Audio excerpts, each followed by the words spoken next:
Today I'm going to tell you the crazy true story of how our government has quietly blackmailed nearly 40 local authorities into failing schools and children, especially disabled children, and ignoring the law. By the end of this, you're going to want to look up and sign this petition here. When I'm done, you'll understand that this will affect every child in every school where these deals are done and why this is a brewing national scandal. For years, local authorities have been overspending on education, especially special educational provision. Overspending doesn't mean that they've been spending more than they should or more than it costs. It means spending more than they get from the government to the point they've amassed billions in debt between them. When so many local authorities have huge debts on education, it's clear they're not getting enough money.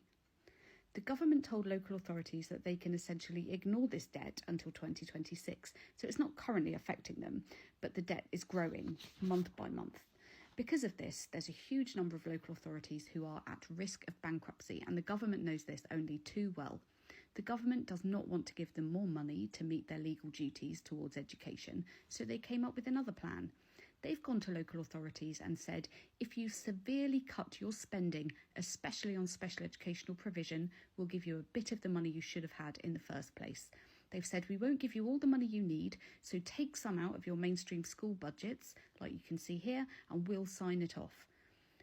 38 local authorities, desperate to avoid bankruptcy, have signed agreements, and in doing so have agreed to restrict access to the support that disabled children need and divert school budgets towards that overspend so that all schools and children in the local authorities are affected.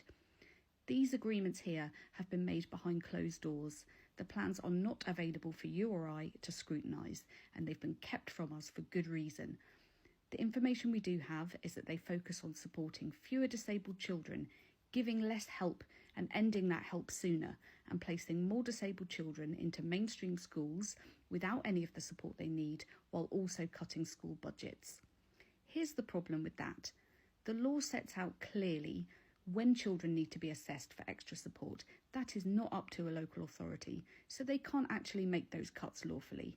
Schools can't afford the cuts to their budget. In fact, one academy chain in Norfolk says they'll need to scrap teaching assistants because they cannot afford them. Schools are crying out for more support, as you can see here, and more help, and they're getting this scheme instead. This will have a terrible impact on every child and school in every area signed up to this scheme, and for some, the failure to educate them will have lifelong effects and huge costs to the state over time. In fact, Bury, one of the first safety valve local authorities, recently had a scathing Ofsted inspection of their SEND services, which shows they are categorically failing disabled children, and thanks to safety valve, they are doing so at the insistence of our government. Campaigners have been saying this for a very long time. Here's a recent discussion about LA funding and the Department for Education's involvement and what they could do instead of the safety valve scheme. What do you say, though, about councils who are cash-starved? They simply don't have the funds. I have empathy for the councils. I think they're in a really difficult position. Yeah. I genuinely do. I think they're constantly being asked to try and wangle ways around the things that they need to provide. And often, they'll jump from not assessing in the first place and then not issuing plans and then making plans vague. And you've got this kind of circle round and round. But fundamentally, they must know they're being asked to do something that will not only harm children, but which is impossible.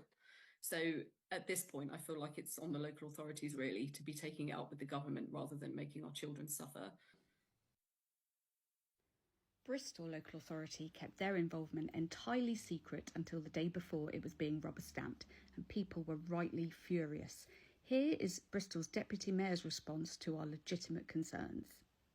There's been a lot of hysteria and conspiracy theories swirling around what was said and what wasn't said and what was done around the safety valve, which I find quite laughable at best. Now the amazing charity IPSI have released a lot of research that they've been doing for months, which shows that all of our concerns were absolutely right. Here's a great example from Cambridge. Their safety valve monitoring report includes the vague language they'll use in public, and then very helpfully includes another column titled "What this really means." So when they say improve EHCP decision-making processes, they admit what this really means is to refuse assessments and plans to more children. North Somerset tries to blame parents, saying that a culture of legal challenge has grown within the parent-carer community. Of course it has, when you repeatedly ignore the law, fail children and lose 98% of tribunals. That's just 2 examples. There are so many more. I'd strongly recommend reading this article from TES and the one from IPSI themselves. Here's the worst part for me. Some of these agreements have already failed because they're not possible, failing huge numbers of children and not even getting their bribe money from the DfE. And the DfE are in a win-win position. Local authorities are still making the cuts and failing children, but when they fail to meet those impossible targets, the DfE doesn't even have to pay up. Our schools and children are being thrown under the bus along with our local authorities without any impact on the government at all. The message is clear. We must stop safety valve. We need to fight against this as loudly as we can. We need to shut this down and make education a priority in the upcoming general election. We now have a parliamentary petition that can be signed by anyone in the UK. Please go and sign it now. If you go to my username, www.bcpacs.uk, you'll find a link there. Please sign it. Please ask your friends and relatives to sign it. Please share it within your local parenting and send groups. If you run a social media account, please share there. If you're a councillor in a local authority with a high SEND deficit, you are the people who should be supporting this the most, because the petition also asks for your deficits to be paid off. If you work for a local authority who's making these cuts, I'm sure this is important to you too.